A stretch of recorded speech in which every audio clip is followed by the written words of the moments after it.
I am going to go ahead and just get started with the introduction. I wanted to let everyone know that we are recording this session. So if you want to turn your video camera off, you can do that. Otherwise, please feel free to leave it on. And if you want to go ahead and mute yourself during the presentation, that would be helpful. What we're going to do is we'll have a lot of opportunity to ask questions throughout. And so if you want to, you can put it in chat or under, depending on what version of Zoom you have, under reactions. If you have the reactions button on your screen somewhere, there's something that says raise hand. And if you choose that, then that'll put you in a queue, and then I'll call on you and you can ask your question that way. If you don't have the reaction button, the other place that you'll find it is if you go under participants and by your name, there's an option there to raise hand. And bigger? Sure. Yeah, and we don't have that big of a group, so I should be able to hopefully I'll see you, and you could just wave your hand too. That will work. All right, so my name is Cindy Madigan, and I am the chair of the advocacy committee for the League of Women Voters, Bellingham-Whatcom County. And I'm on the board, and this is, as you know, the League takes positions on important policy issues following lengthy, in-depth research and with member consensus. Our interest groups work on topics related to our positions at regular meetings. We do have a position on when it's appropriate to privatize services or have them public, and this is the public banking falls under that, as well as under fair and equal revenue. Okay, we have a question from Carol. I'm going to ask you to unmute. Not me. Okay, I just see your hand up, Carol Como. Different Carol. There's another Carol now. Oh, good. Carol Smith is here. Yeah, Carol Como, did you have a question?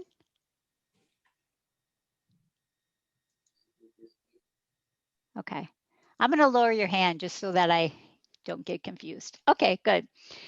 All right. So I'm going to do a poll to get us started, just to see what people's awareness is of the topic. And if you want to go ahead, and now I think you should be able to view the questions. If you can go ahead and answer how much you know about public banking, and if you are a League of Women Voters member.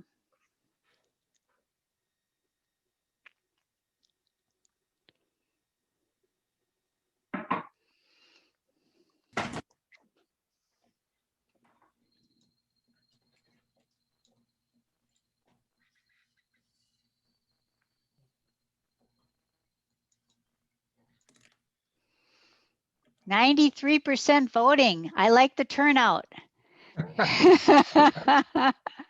It's like the turnout in Whatcom County, almost, but good job. Okay, I'll just give it a few more seconds here and we'll go ahead and show the results.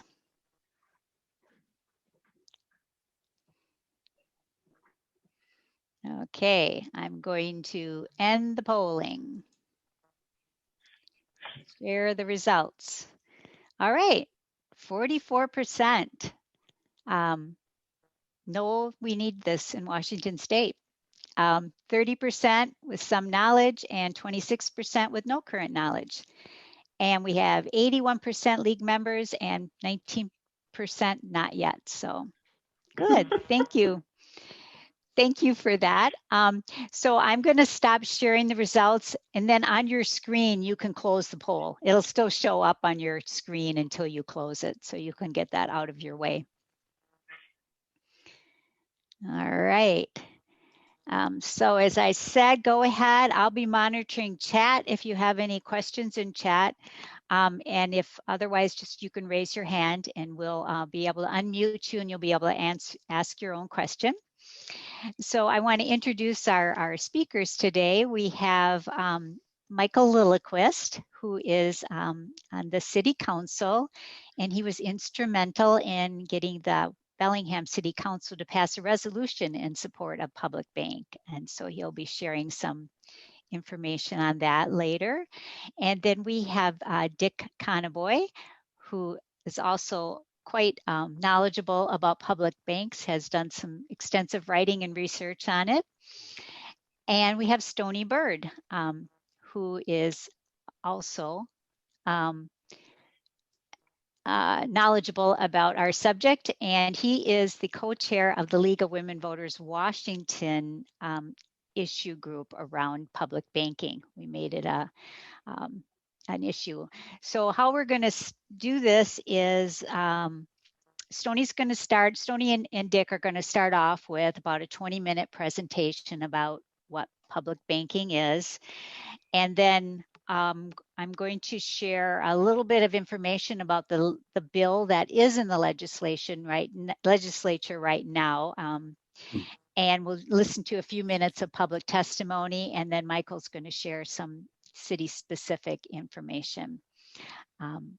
So if there aren't any questions, we can go ahead and get started. And Stony's going to start us off, and he will share his screen.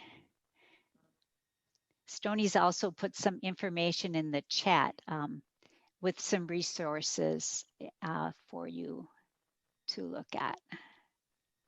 Oh, wait a minute. Let's see there. You should see, I hope, a screen that says our money, our public bank, our prosperity. Okay. Yes.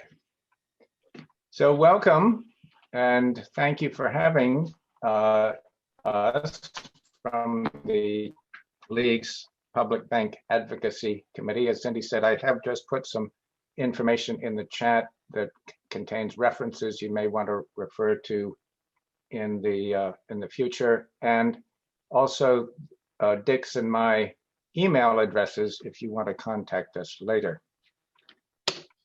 So as Cindy said, my name is Stony Bird. I'm the co-chair of the Public Bank Advocacy Committee of the League of Women Voters of Washington. I spent much of my career as a corporate lawyer working for big companies. My involvement with the League started a couple of years ago when I was the lead writer on the League's review of voting methods that's published on the League's website. And towards the end of that time, I learned that there was a task force studying the question of whether the League could advocate for public banking, and I joined that task force as fast as I could. And so, Dick. Yeah, my name's Dick Conaboy. I've been writing about public banking now for about 5 years or more. I first got interested in it, found out about it through a friend of mine who's no longer in Bellingham. He's a graduate of Western. His name's Alex Kelly, and he worked for Alan Brown at the Public Banking Institute. So he got me started on public banking, and I've written about it quite a bit, mostly on Northwest Citizen. And full disclosure, I am part owner of the of that news site. And when I found out that the League had this advocacy group, I decided to join that, and I've been with them for about the last year or so, mostly COVID confinement time. Right. So as Cindy said, the League has a position on privatization in general, and it is under that position that the League decided to set up a public bank advocacy committee. And the core, the league, this is the Washington State League, adopted its position on privatization in 2011, and the Washington position immediately became the inspiration for the US League to adopt a similar position on privatization. And they were reacting to the events of 2008 and to other events over the last several decades, and beginning to realize that the move for privatizing this and that and the other thing might be going too far.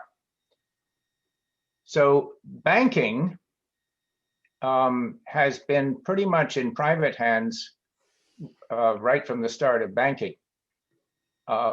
So what we're talking about here is deprivatizing something, and the criteria that the league's privatization position have are basically whether the privatizing of the thing that's being privatized serves the public interest. In the case of banking, there are at least two ways in which it does not serve the public interest. One is that the profits from handling the public's money go off into private hands. And we'll see that if we had a public bank, the profits from handling the public money would stay in public hands. The other point is that a public bank would not need to go for the highest possible return no matter what, which is what a private sector bank would have to do. The public bank could invest in projects just because they were in the public interest to have that project done. And we'll look at some examples of that.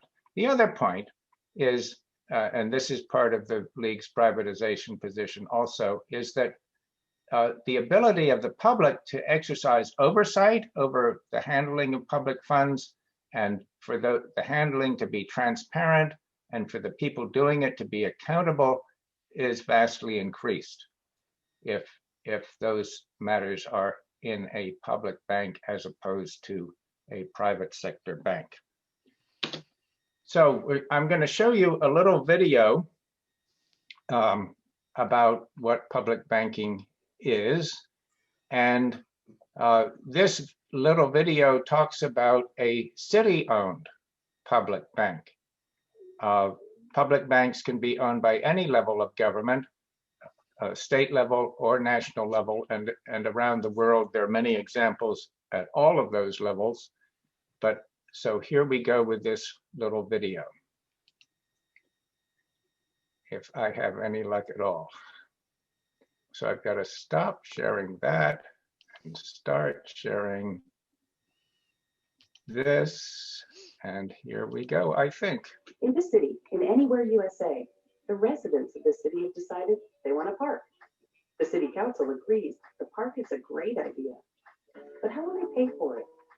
The city needs to borrow money. But borrowing money means the city has to pay a lot more money in interest and fees that could double the cost of the park. And that money leaves the city. It goes to Wall Street investors who really don't care about the park or the city at all. This is a bad deal for the city and its residents. There's a much better option, an option that's been proven around the world, a public bank. A public bank is a bank owned by the residents of a city, state, region, or territory. Private Wall Street banks just want to make profits for their shareholders. But public banks have a mission to serve the public good. They have to reflect the values and needs of the community, and that makes all the difference. Politicians don't run a public bank. Their job is to just set it up by listening to what the people need and want. Public banks are run by skilled local bankers who know their neighbors. Residents are on the supervising board to keep tabs on what the bank's doing. Public banks can save communities lots of money. First, they cut out expensive Wall Street fees, which can be hundreds of millions of dollars a year in a big city. Second, they can lower interest rates on the city's loans, which means there's more money to spend on other projects. Third, their profits go back to the city, not to Wall Street, so a public bank can make money for the city.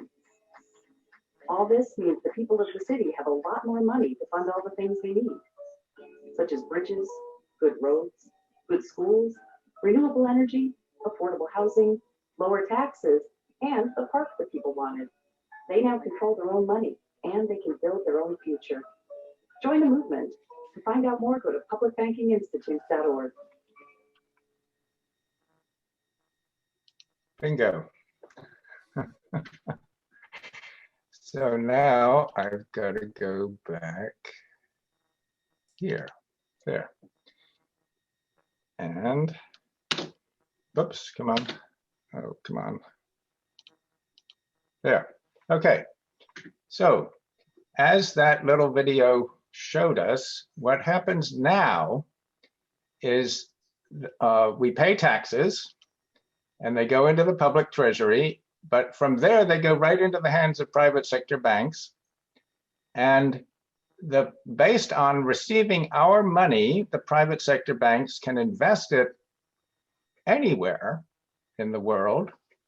Some of it they devote to financing our public projects, and they charge us for that pleasure, fees and interest, which produce profits for the private sector bank. And where do they go? Elsewhere.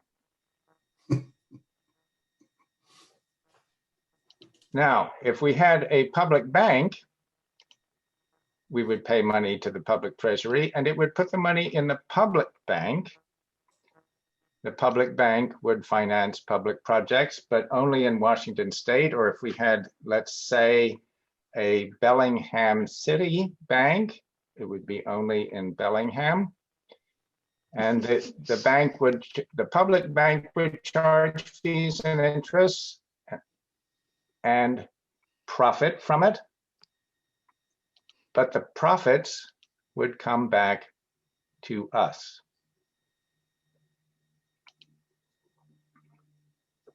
So okay, let me provide a quick resume of what we've seen here so far.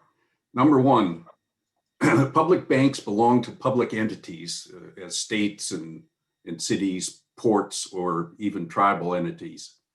Number two, the nature of public bank is to lower costs and bring the profits back to the people and not fly off into different coffers, as you saw illustrated with the wad of money with wings on it. Public banks can invest in projects that don't make the maximum possible return just because they are in the public interest. The public interest is also served because the bank, as a public entity, is controlled by the governments. And the public bank is set up so that the people can see what the bank does, as opposed to private banking, whose operations are opaque. They're opaque until such a time as failures, such as in 2008, appear, and then we get to see what was going on, and it doesn't look very good. Next slide. Okay, the Bank of North Dakota. It's totally owned by the state and answers only to the state for the last about 100 years. In fact, they just celebrated their centenary about 2 years ago, so the bank is now 102 years old. The story of how the bank was formed is pretty interesting. The people of the state had to form a new political party because neither the Democrats or the Republicans were doing what the people needed. That sounds pretty familiar today. The new party was called the Nonpartisan League, and it succeeded in winning the legislature. And then it adopted the Bank of North Dakota. It adopted state-owned grain elevators and provided more stringent control over railroad rates. The spirit of acting in the public interest has remained an inspiration for the bank. Next item. The oversight in North Dakota is provided by state officials, but managed day to day by professionals from banking and other related occupations. Next item. By law, all state and local revenues must be deposited in the Bank of North Dakota. And today, by and large, the bank finances infrastructure, agricultural, residential, and student loans. It may do more, but certain other types of loans, but that's really not of interest here for the moment. So as the BND matured, so did its policies. During the Depression, private banks foreclosed, and so did the Bank of North Dakota.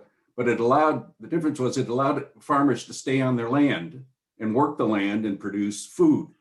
As the Depression ended, these farmers were allowed to buy back the farms. Again, in 2008, the Bank of North Dakota served to keep the state on an even keel financially as it continued to lend while banks nationwide shut their doors. Therefore, North Dakota experienced fewer foreclosures, fewer bankruptcies, and lower employment. Next slide. That is not a picture of me, although I did look somewhat like that. So, someone said, I really did. Maybe we all did. Someone once said that all you need to set up a public bank is a computer and a desk. I guess they forgot to add a chair, but I'll do that here, a little bit of extra cost. The fact is that public banks don't have to have the overhead associated with large banking operations with multiple offices and bloated employment roles. Lower interest rates and lower fees accrue to the public instead of the stockholders. So the incentive to the bank management is to lower costs. Stoney, it's yours. Okay, so in Washington State, we have had a bill in the legislature this year, SB 5188, and it's gone through a number of adjustments since first being introduced in January. What it does presently is set up something called the Washington State Public Financial Cooperative. So it would be cooperatively owned, and the members of this cooperative would be the state and then any local and tribal governments that choose to join. Once the members have put in their capital contributions in order to become members, apart from that, the financial cooperative would be self-financing, and it would finance itself by issuing bonds and also through the profits that it will make over the course of years. And since it's self-financing,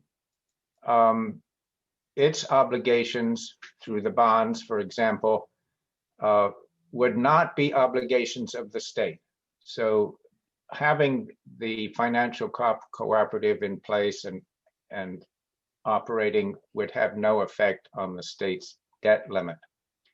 To get the financial cooperative up and running, as you know, very quickly, the staff for the public financial cooperative will be supplied by an existing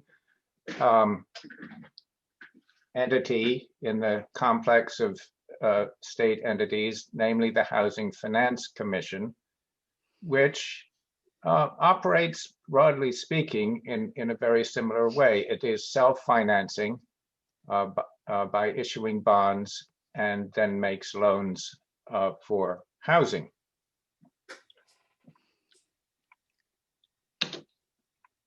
So the borrowers, the members, as you recall, could be the state and any local and tribal governments that choose to join. The borrowers from the financial cooperative could be any local and tribal governments. I mean, these are just a few of the entities that could benefit from having this source of financing. And so what has happened to SB 5188 and before is that Senator Hasegawa, actually, when he was a representative 10 years ago, has been proposing a bill in the legislature for the last 10 years. And two of the people in our audience today were what played a large role in prompting him to do that. They are John Repp and Cindy Cole.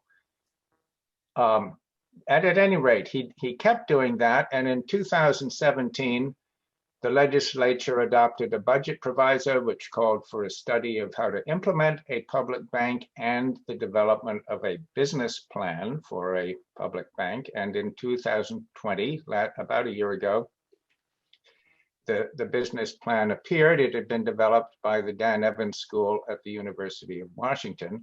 And on the basis of that business plan, Senator Kuderer this year was the prime sponsor, and with a number of other senators, including Senator Hasegawa, of SB 5188. And that bill proceeded to sail through the Senate. It was included in the Senate's proposed budget, which we'll describe briefly in a moment. And it sailed through the two policy committees, through the two committees in the House, and was on the floor waiting to be voted on when the cutoff date time overtook it, and it never got a vote on the floor of the House, along with a lot of other bills. There was just a crunch of business, and this bill didn't get the vote. So next year, if I understand correctly, it'll have to have another vote on the floor of the Senate, and then proceed through the House committee sequence and onto the floor of the House again. But at least it will have a little bit of a start next year. Of all the questions on public banking, oversight comes up just about every time people start talking about it, especially the naysayers. They're afraid it won't be overseen correctly. 5188 ensures transparent oversight with its nine-member governing board. The members are not all drawn from the same pool, so to speak, and so you get a more balanced representation. The state treasurer is the only position on the board that is specifically named. The three board members appointed by the governor must all have relevant financial or development experience. The governor will appoint one of these to serve as the chair of the co-op. Stringent credit protections will keep the bank from failure and should result in the lowest possible interest rates for issuing bonds. Next one, next slide.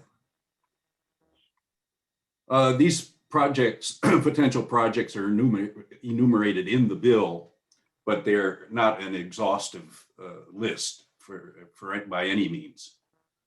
The last item here, housing, is specifically mentioned because 35% of the money loaned out must be for housing in low to moderate income areas.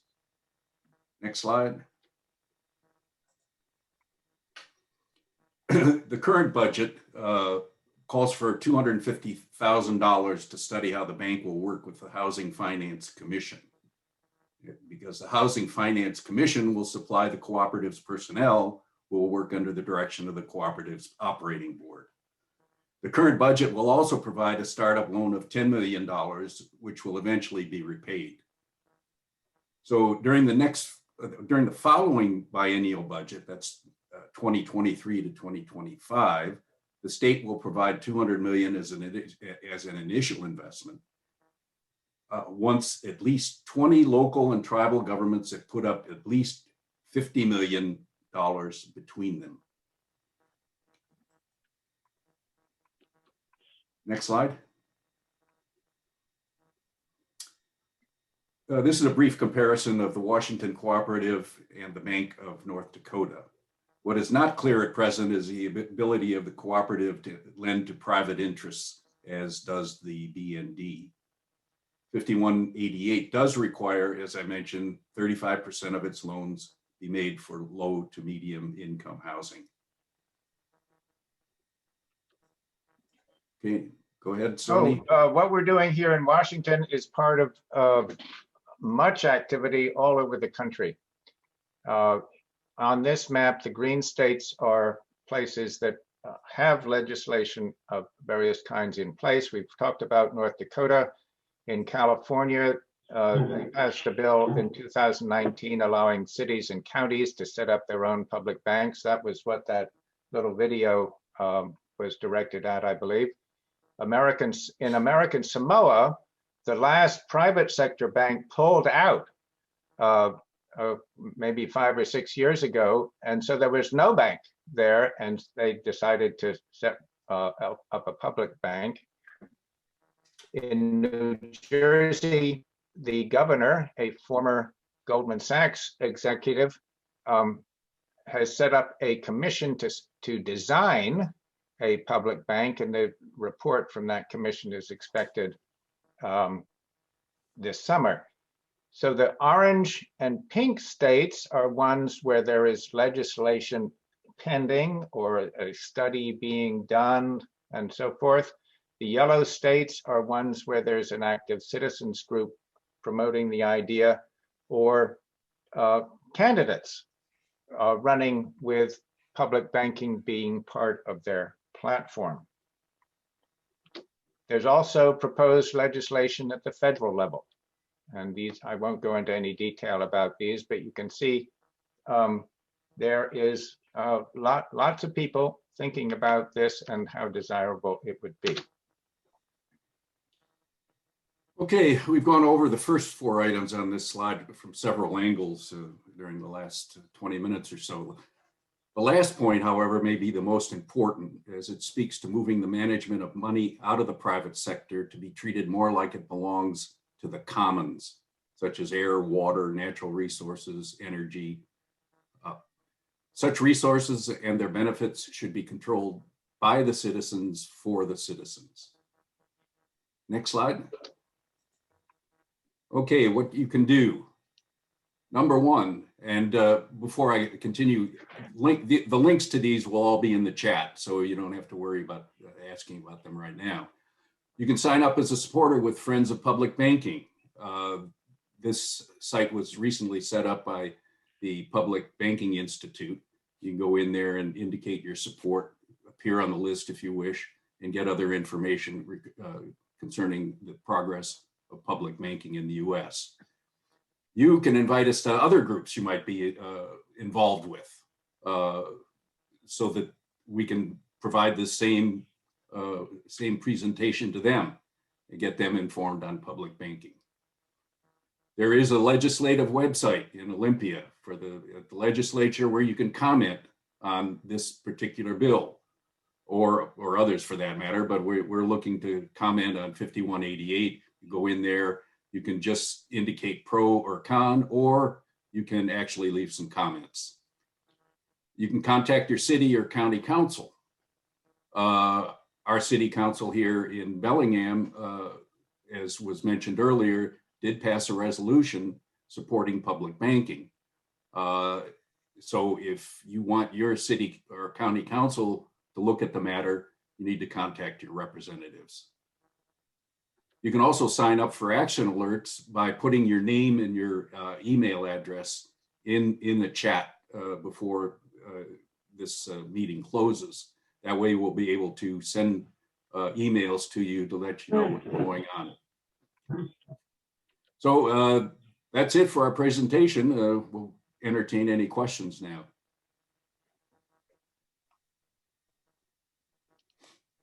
Yes, thank you. We did get a question in the chat about what the potential opposition is. And in a few minutes, we're going to listen to some testimony, just a few minutes of testimony that was given at the state legislature, and our panelists can respond to that. Any other questions before we go to the legislative page? Yeah, I have a question. It's Pamela. So I just want to get a little bit clearer on who invests. Part of the presentation you gave sounded like there was some compulsory investment. The language on the slide was all state and local revenues would go to the public bank, and that's kind of mind-boggling to me that that we would lose local control of all of our funds to the public bank. I'm curious if it's compulsory.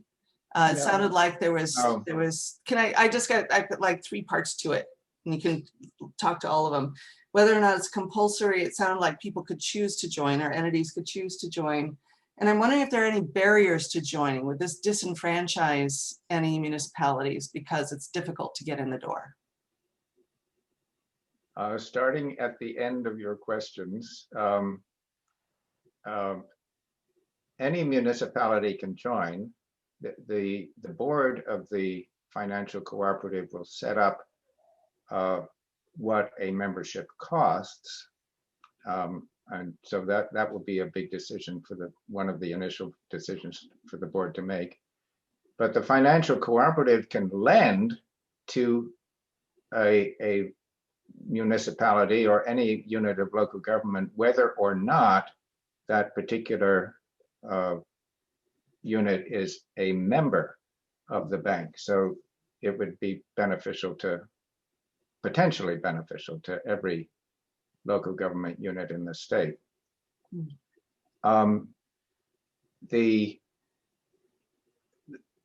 The financial cooperative is specifically not allowed to be a depository of public funds.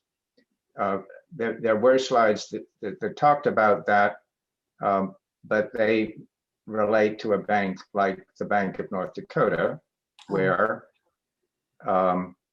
the funds from the state level revenue and local government revenue are all go into the public bank. But what that means in North Dakota, and if we had it here, it would also mean it here, is that the public bank would be the bank for those units, and they could write checks on it and use the money just as they use the money when it's deposited in a private sector bank. So there are two kinds of money. If our financial cooperative were a public depository, there would be two kinds of money that local governments would put into it. One would be the membership contribution, which is capital for the bank. The other would be deposits, which would be just like having a deposit in a private sector bank. I see. I'm not sure I've gotten to all of your questions. Yeah, I think you did. You did. Okay. You even anticipated one I didn't ask, so. Okay. Good. We have a question. How is the public bank different from local credit unions? That is exactly what I wanted to know. Okay, so a credit union is a cooperative, right? The thing that SB 5188 also is a cooperative. The members of a credit union are people and businesses in the community. The members in the financial cooperative would be local governments and tribal governments and the state. And so the profits from a credit union go to the members, the local people and businesses. The profits from the financial cooperative would go to the members who are local government units and the state. So they're similar in both being cooperatives, but who the members are quite different, and who the profits go are quite different. And the oversight is different. And the oversight is different, exactly.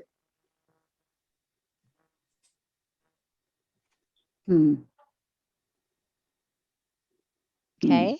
Did you have a follow-up, Helen, on that, or you're good? No, I'm fine. Thank you. Okay, good. And then we had a question as what has happened to private banks in North Dakota? You want to do that, Dick? Yeah, they operate. In fact, they participate with the Bank of North Dakota. They develop partnerships. So there is a private banking industry, so to speak, that's still alive and kicking in North Dakota. Yeah, in fact, it's doing better than in most other states because the Bank of North Dakota co-lends on projects that the community banks have, and the community banks can't address fully on using their own resources. So the ratio of community banks to people in North Dakota is higher than any other part of the country. The community banks are just thriving. Okay, great, good. All right, well, let's go to the next part. I am going to share my screen and we're going to look at the page just to give you a little overview of what the legislative page looks like for this bill, and then just listen to like 7 minutes of testimony. So I'm going to go here. Okay, so can you all see my screen? Yes. Good, good. So for those of you who aren't familiar, I'm sure many of you are, this is the bill information page on the Washington State Legislative site.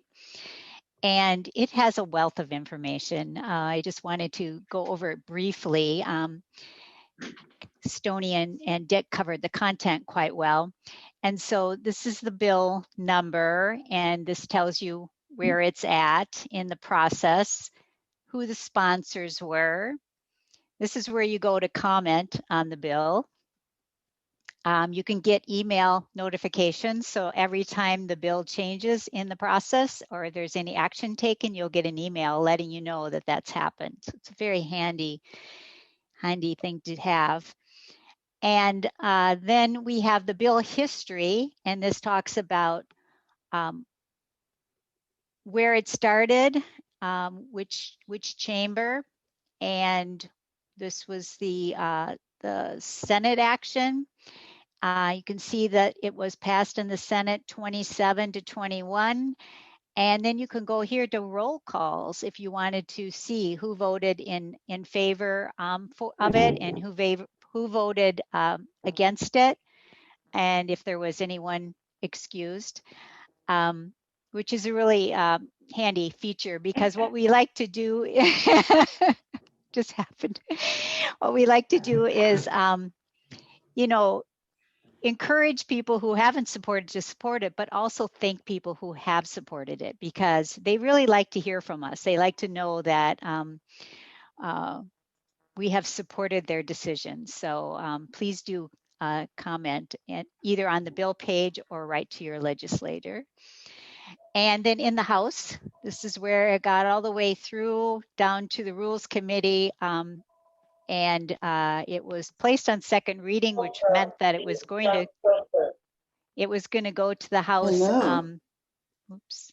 Hey, Johnny, can I call you? It was going to go to the House for a vote, like Stoney said, and it just didn't get there yet.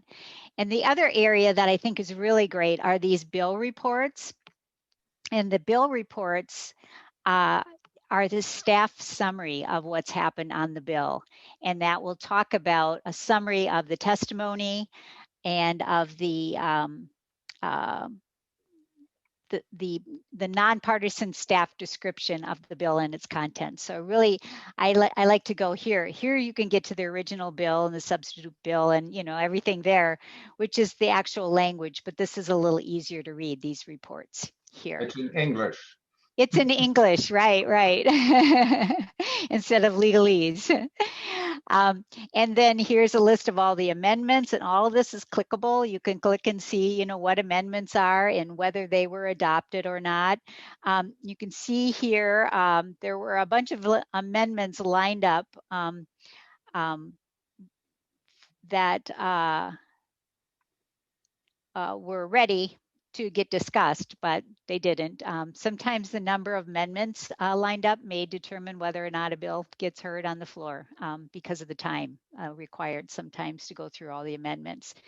And then these are all the videos on the testimonies. And so I am just going to show one of these, just a few minutes of it, just so you can get a flavor of the testimony, pro and con, and then we'll have some more conversation about that. So I am going to stop that share and then do a new share. Thank you. Yep. Yeah, that makes sense. If who's ever on, if you're not speaking, can you mute yourself, please? If zero copay on these, and zero copay, it'll take her a few minutes. Okay, and so now hopefully you can see my other screen where there's Senator Rolfes. This is from the Senate Ways and Means Committee. And so I'm just going to play. And Candace Bach. Can everyone hear? Thank you, Chair Rolfes and committee members. My name is Cynthia Stewart. I represent the League of Women Voters of Washington. We support substitute cooperative. The effect of this bill would be to provide an opportunity for local governments to pool their resources, borrow and bond in a way that would cost them less and spread their limited resources much farther. The cost of the jurisdictions of borrowing for infrastructure through the cooperative would be far less than the cost of using private banks because the operating cost would be so much less than that of a private bank. This would be a huge benefit to the public. There would also be much greater public oversight and transparency with this cooperative than with private banks because it would be a public agency overseen by elected officials accountable to the public. An added benefit in this proposal is the specific direction to dedicate loan funds to housing in low to moderate income areas after 5 years, which would contribute to addressing a burgeoning unmet need. For all of these reasons, we believe this is a good investment for the state, and we urge you to pass this bill. Thank you. Thank you, Cynthia. Yeah. Dennis. Yeah, Dennis Ortblad. I retired from the U.S. Foreign Service in the U.S. State Department, and I worked at that time in embassies like Japan, Germany, and Switzerland on financial and economic issues. Last month, the International Monetary Fund, the IMF, endorsed the use of public banks by states to help respond to the economic crisis caused by COVID, and it would be its ability to relieve the pressures imposed by the pandemic on public budgets. In this respect, SB 5188 fully fulfills the idea, the concept that the IMF puts forward. In Seattle, where I live, we like to pride ourselves as the home of global companies competing in a global market with countries like Japan, Germany, and China.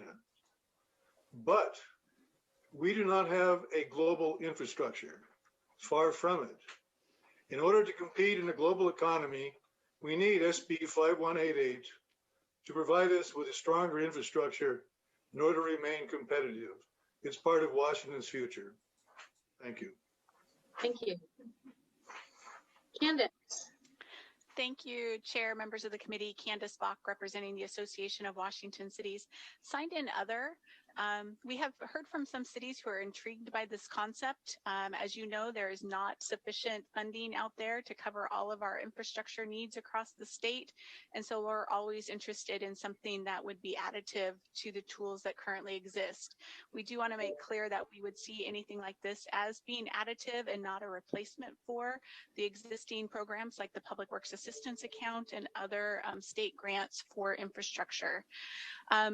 One of the other things we would flag is it appears that the idea here is that we would put city reserves, perhaps the city would invest their reserves into the bank, and that may be somewhat limited. Often reserves need to be more liquid as they are part of an organization's cash flow, helping to balance the budget between property tax disbursements. So we wouldn't want to see any kind of mandate for participation, and the need would be for low interest loans to keep infrastructure affordable. So those are some things to keep in mind in moving this program forward. Thank you.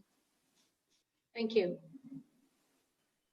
Kit Muehlman, I think, is not here. We'll move on to Brad Tower. Thank you, Madam Chair and members of the committee. For the record, Brad Tower on behalf of the Community Bankers of Washington, speaking in opposition to Substitute Senate Bill 5188. Not because this creates a competitive issue for our members, but because we believe it injects risk into the system as it relates to public funds.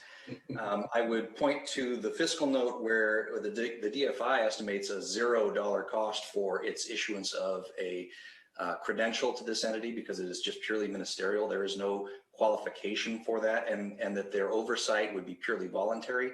Our banks range from 10% to 33% of their operating costs for regulatory compliance. And the reason for that is lending is an inherently risky enterprise. Banks can and do fail, including public banks, which has happened repeatedly within the German system that is often cited by individuals who are proponents of this particular approach. I would also point out that for the housing, Washington State Housing Finance Commission, those expenses will need to be obviously made up for by the interest that is being charged on these loans that would be made out, right? The expectation is that this entity is going to be self-sustaining. But if you are going to get below market rates, as was just stated by the previous person in testimony, that that's what's most needed, you are going to be subsidizing it at some level. And so if your depositors are other municipalities, they will be taking a loss on their deposits in order to subsidize the rates for the borrowers. There are other reasons that we think that this injects unnecessary risk into the public system, but my time is up and I'd be happy to answer any specific questions. Thank you, Madam Chair.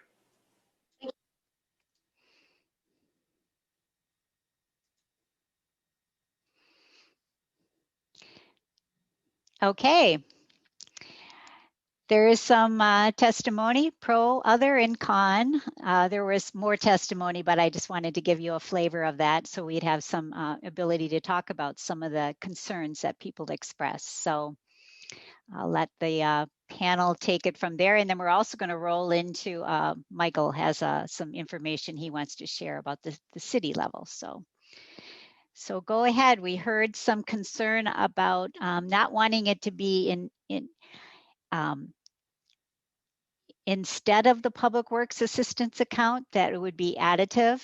And also the question about reserves, the concern there about using reserves as the capital. So, Stoney, you're muted.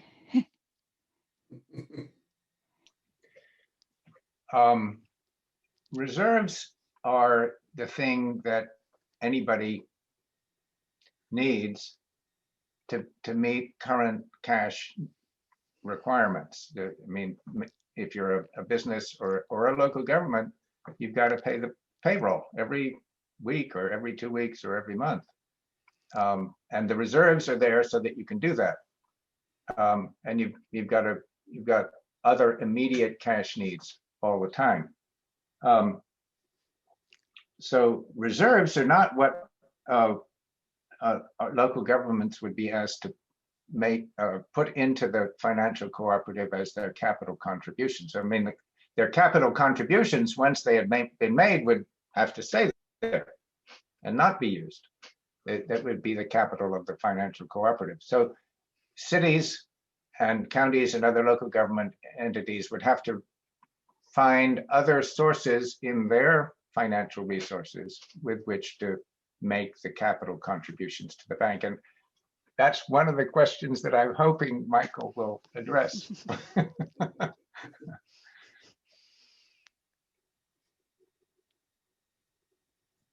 So what other questions should we? The other question was about Public Works Assistance account. I've heard some of the testimony that we already have something that does this. Why do we need something different? Well, if you look at the list of projects that any local government in the state has and that the state government has, it's a long list, and much of it can't be funded with existing sources. So an additional source would be very helpful. We don't have it in this presentation, but in other versions of the presentation, we show the American Society of Civil Engineers report about Washington and its infrastructure. And overall, we get a C rating. Mm-hmm. Some of it's D. I mean, handling stormwater is D for the state as a whole. And so the existing sources aren't doing what we need. And certainly the financial cooperative would not replace any of them. In addition. Okay. And so now we have a question in chat. I also am eager to hear about, Brad Tower had mentioned that this would be injecting unnecessary risks into the system. And so what, how do you respond to that? And I think he also mentioned the failure of the German banks. I'm not aware of a failure of the German banks.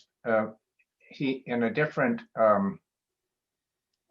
in testimony that he gave at a different hearing, he referred to a 2006 report from the IMF saying that the German Landesbanken, which was one level of German public banking at the state level, and one part of the public banking at that level, how the Landesbanken were presenting financial obligations that weren't favorable for German taxpayers. And so that was a temporary situation, and it was 15 years ago. But as Dennis Ortblad said in the testimony we just watched, the IMF issued a report this January, looking back over 20 years, which said, gee, these public banks can really help out during a financial downturn, either 2008 or now, because they have this public purpose, whereas the private sector banks pull back when there's an economic downturn and worsen the problem. And if you want to look at risky banking, look at the private sector. It's something like 2,000 banks in the US that have failed in the last 20 years, private sector banks. And then, of course, we had the big deal in 2008. Right. And the savings and loan crisis in the 80s and 90s. I mean, let's go for some failures. And the two longest living public banks, the Bank of North Dakota and the Bank of the Chickasaw Nation, have been going for 100 years. Yeah. Without failing. And they're thriving. Council member Lilliquist wrote in the chat, municipal borrowers are usually low risk. That's why they get low rates. I think I heard that in other testimony that, in the last 35 years, there's never been a default of a public works loan from a public entity. Right. One more question here is, why was a cooperative model chosen for Washington rather than a public bank as in North Dakota? It's not what I would have chosen, but I think, and I don't know this, but I think the reason was that it was a way that things could progress in the legislature. And I don't know the ins and outs of it, and I don't know the reasoning. But when the legislature adopted its budget proviso in 2017, the direction for the study was that it should be set up, should study a bank set up as a cooperative. Okay. All right. Well, I'd like to turn it over now to Councilmember Lilliquist. Thank you for joining us, and we'd really like to hear your perspective of this from the City Councilor view and all of your wisdom. Thank you. Thank you so much for this opportunity. First of all, I want to note that in that video, one of the benefits or selling points for a bank is that it's not run by politicians. So I try not to take offense by that. First, just to let you know, the city of Bellingham does not invest in Wall Street. We do not invest in equities. We're not actually tied to the stock market. We invest very conservatively in municipal bonds for the most part of other entities. And so in a certain sense, there's not going to be a fundamental change in what we do in terms of banking, even if we started doing some of our borrowing and depositing in a public entity. We do have a private bank. It's US Bank. And we use US Bank not to handle our large assets and our borrowing, but just because we run bills and we do payroll and we do, paycheck deposits, right? We still need a commercial banking. And we could have used like a local community bank They weren't excluded. It just turns out that U.S. Bank was competitive in terms of its full suite of back office things. We might have used the credit union, but no credit union had quite the packages we need. So we're probably still going to use kind of that retail level banking and that back level financial component anyway. And that's different from these huge sums of money that are deposited and borrowed. One of the important things to understand is that the city doesn't have one fund. We have dozens and dozens of funds which are legally and financially separate, though they're interrelated, and they often have restricted sort of uses and strings tied to them. So it isn't like, so what you'll see is that we're borrowing money at the same time we have stacks of money. Well, why would you do that? Well, they're legally separate. Another thing to realize is the city is already its own banker in a certain extent. We have what's called interfund loans. We actually, from an account we know we don't need, we will borrow short-term bridge loans to ourselves for a couple of years for millions of dollars. And what we do to be financially responsible to the lending fund is we have to actually pay ourselves interest back to the lending fund. Again, it's a separate pot of money. So if we borrow, say, from a pile of money that was from utility fees to help with a parks project, the utility fund can't be hurt by that. It has to be paid back at an interest rate. So we have some of our own banking already, but it's at a smaller scale, bridge loans, short term. There are several benefits of public banking that I'm not going to talk about, and I kind of don't, I mean, they're may be good, but that's not why I'm looking at it as a city official. For example, avoiding the profit margin, the overhead that goes to the private entities. As a policy matter, I don't care if someone makes profit on this or not. That's not my concern. That may be a good public benefit, but it's not driving me. Transparency and accountability, very important concerns, but that again is not my driving concern. The driving concern as someone who has fiduciary responsibility over the city's money is, are there cost savings to the city? Are there earnings that we could get? And can we borrow in a better way? Those are the things that someone who helps run the city cares about. And will a public bank or a cooperative bank provide that? Let me go through my notes. Already did that. So let me, if I can I please share my screen? I think I can. I'm going to try to share my screen and hopefully I know what I'm doing.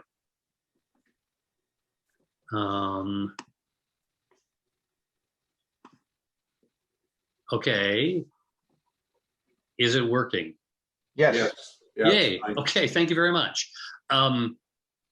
So I asked for information on 3 amounts of money. How much total kind of savings assets does the city have? Okay, we have currently 49 total securities, $262 million at the end of last year.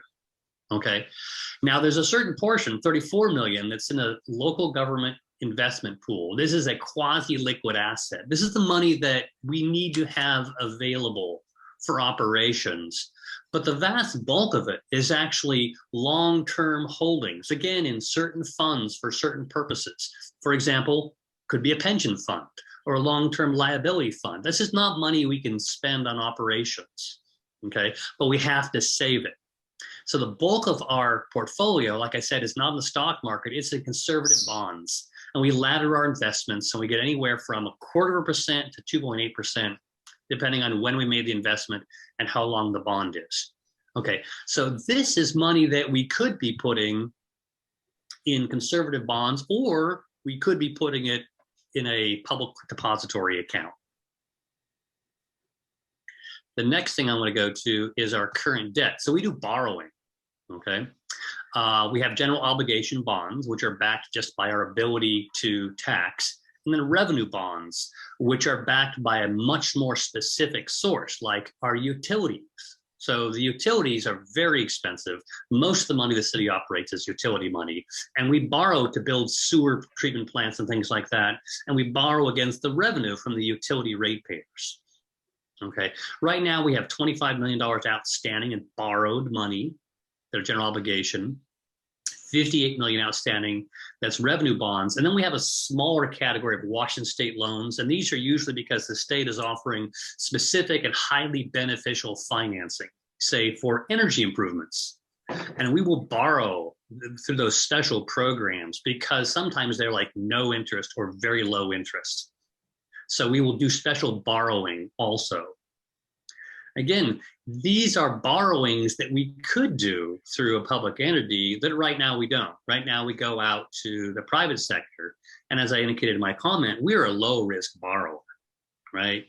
People are happy to loan us money at a low interest rate, lower than you know, if you try to buy a house, you're not going to get 2.5%. The city on a revenue bond might get 2.5%. So borrowing for the city is pretty low cost, but could it be lower? And also, I want to look at our future borrowing needs, right? We're going to need to borrow money in the future. So for example, we're building a large building at Pacific Street for Public Works and for Parks Operations staff. And it's a $20 million project. And we're not going to pull it all out of cash. We have a way to pay for it, but we don't want to pay for it all this year. So we're going to borrow. We're looking at a major new sewer project at the sewer treatment plant, moving away from incineration, which is polluting and energy intensive, to biodigestion, which has huge environmental benefits. That's going to be a $200 million project, and we're going to borrow the money. So who do we borrow it from? We're going to get a pretty good rate, but maybe we can get a better rate. We're also looking to replace municipal court, which is an old repurposed building. It's lousy, it's terrible in so many ways, and we could actually build what we're hoping is more like a public safety complex, which has the court functions and other public safety functions in it. $50 million project. Again, we're not going to pay for it up front. We're going to borrow money. And we also have some pollution remediation projects, and if they come in at a certain point, we may not have the cash on hand. In our remediation fund, we may need to borrow it and then pay it back. So I'm going to go ahead and stop sharing my screen and then go on to what really is driving me, if I were to consider as a city getting involved in a public bank or public cooperative. There are three questions. If I'm going to deposit money, I want to know my capital is secure. So is a public bank or a public cooperative secure? Is it as secure as depositing it as we currently do in these various ways, municipal bonds mostly? If it is, then that ticks that mark. Sure, I'll consider it. That sounds good. Is the rate of return comparable? So right now we deposit this money and we get a little rate of return on it. It's not high, but we are a very conservative investor. We want a little bit of return. We're mostly making sure we don't lose our capital, but is the rate of return from public cooperative, public co-op or a bank competitive or equal? If it is, it checks off that second box.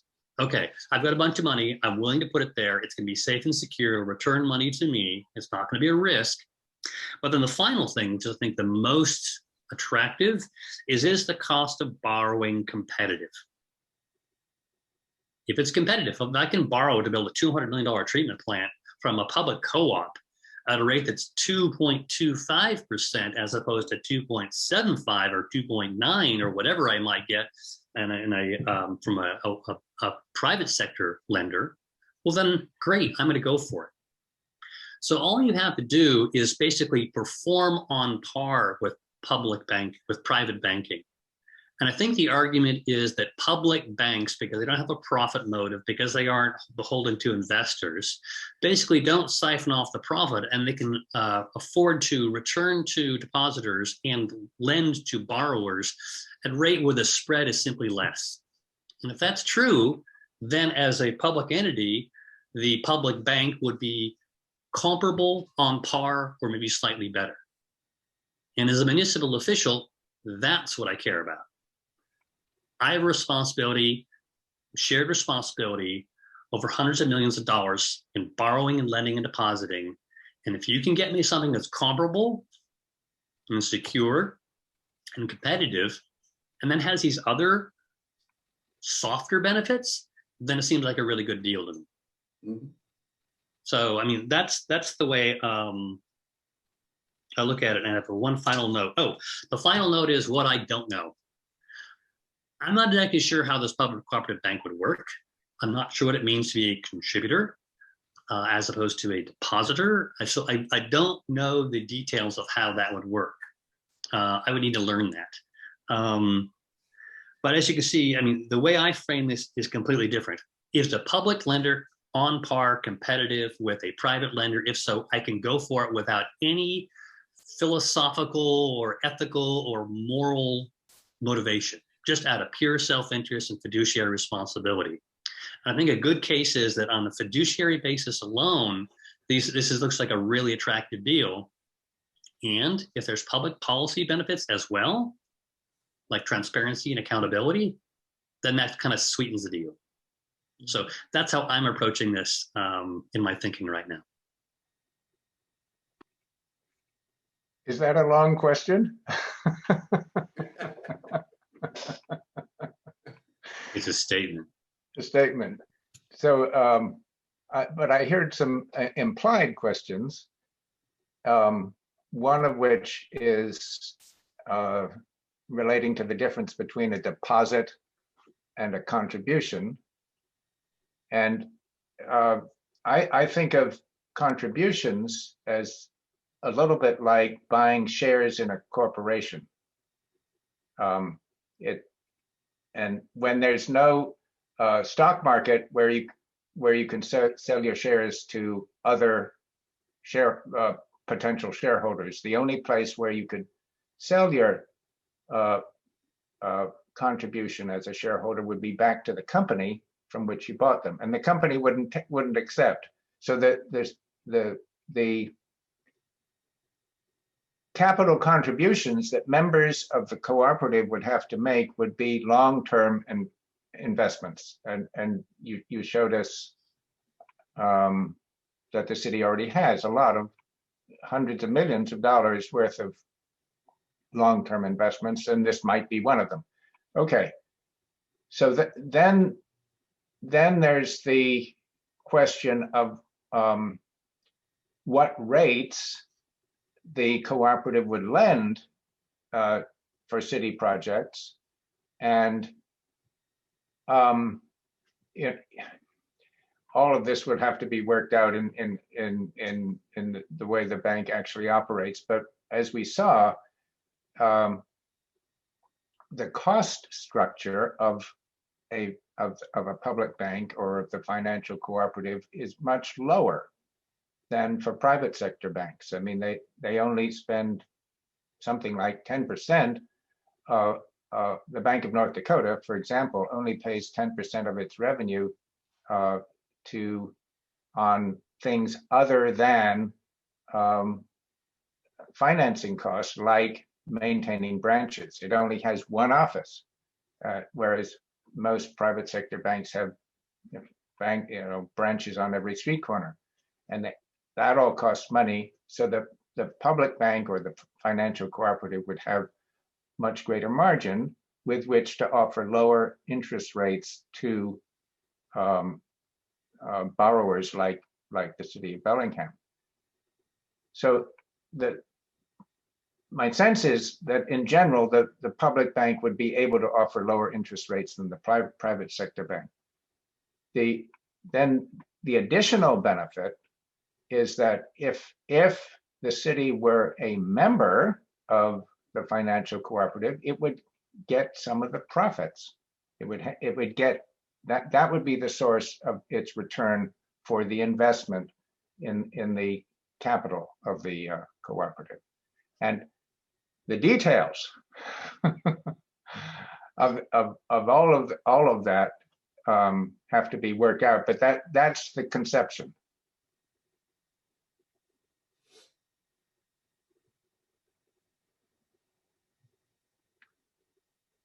Well, thank you. So I'm just seeing a question here in the chat. Is the public bank covered by the FDIC? Dick, you're shaking your head. No. Well, I don't know. We don't know how it's going to be set up, but no. I mean, this isn't for individual depositors like you and me. Right. So the FDIC insurance insures deposits up to $250,000 per deposit. And the financial cooperative will not take deposits. It will take capital contributions. I mean, that's a key distinction between deposits and capital contributions. But the capital contributions are long-term. Deposits are, I mean, Michael was talking about the need to pay payroll every week. The deposits would be used for that sort of thing if the financial cooperative could take them, but it's not allowed to. So there's no need for FDIC insurance. The security of the bank, of the financial cooperative, would arise because the legislation calls for it to use the most stringent possible security protection measures, like reserves in the bank, reserves or the financial cooperative reserves in the borrowers, collateral in the borrowers, to protect against failure, so that and the purpose of all of these security protection measures would be to enable the financial cooperative to get the best possible rates on its bonds that it issues to raise money, and B, to protect it against failure.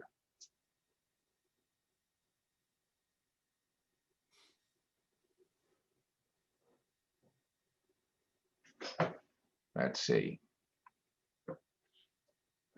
Are there other questions in the chat that we should attend to?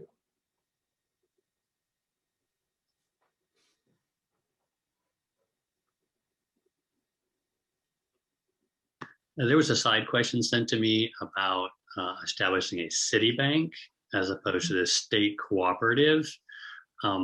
Just my personal opinion, that you kind of don't get the benefit at that small level. And as I said, we can already loan to ourselves anyway, right? The benefits don't accrue with the city level bank to handle city level transactions. They only accrue when you start pooling, hundreds and hundreds of millions of dollars across entities, so that you can benefit from someone else's borrowing, and you can benefit from other contributors having a deeper pockets than you have. Right, and I want to address one point that the guy from the Community Bankers Association made, which is that his statement was that with the financial cooperative, it would be basically one local jurisdiction borrowing from all the other ones. Well, that's not true. To begin with, the state has to put up at least 200 million, and then at least 20 local governments and tribal governments have to put up at least 50 million, so that it'll have that initial capital of 250 million. And then the rest of the money that it needs, it will raise through issuing bonds. So it's the combination of those capital contributions and the bonds that are the source of the money that would be lent to all the local jurisdictions. It's not the local jurisdictions cross-lending by means of the financial cooperative. And the big chunk is from the state, even of the capital contributions.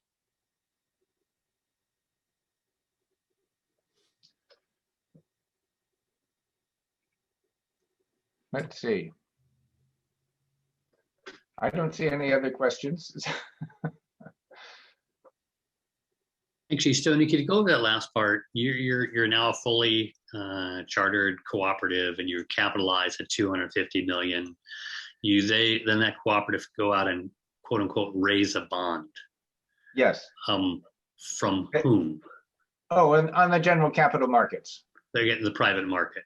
Yeah, right. And one of the significant points about having the Housing Finance Commission supply the staff for the cooperative is that that's what the Housing Finance Commission does. It's a self-financing entity at the state level because it goes out and sells bonds and then uses the money to invest in single-family residences and multifamily residences. So its operations, its day-to-day operations would be very similar to what the financial cooperative would do. And so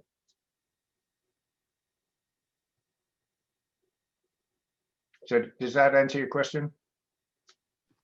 It does. I think the thing which wasn't clear to me before is that it wouldn't be taking deposits, that the city would need to identify what portions we can, at least currently, what portions we can contribute as a contribution, right? That would still function the way our current conservative investments function. Yes, yes, right. Now, I have to say that when this SB 5188 was introduced in January, it allowed the financial cooperative to take deposits as opposed to capital contributions. And then that was amended out. I hesitate to say that it is out forever.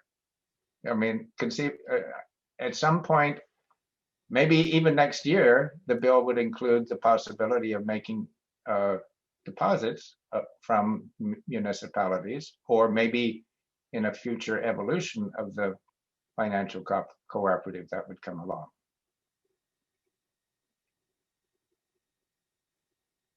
But watching a bill go through the legislature and be remolded and reshaped as you see it is quite an experience. It appears to me that we're kind of victims of our own laws here in Washington. You look at the Bank of North Dakota, and what I said during the briefing was that the Republicans and the Democrats weren't doing anything there, and the people got ticked off and started another party, took over the legislature, and the legislature passed laws that favored the very thing that they wanted to establish. Right now, we're working with all these laws that are set up under the private banking system, and that's driving a lot of what's being done here. And it's probably what's driving some people crazy about what you can and can't do. And why did this thing morph from being a bank into a cooperative? Yeah.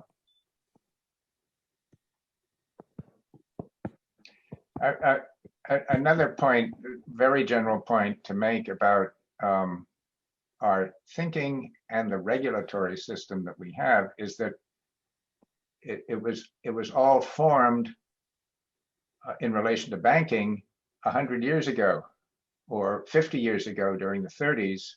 Mm-hmm. And the banking, the operation of the financial markets now is completely different. I mean, in those days, it was focused on banks, which were the big financial institutions at the time. Presently, the big financial operators are not banks, although some of the banks are big financial operators, but there are all sorts of other institutions. I mean, investment banks and pension funds and insurance companies and trading trillions of dollars per second all around the world. And the bank regulatory system that we have is completely irrelevant.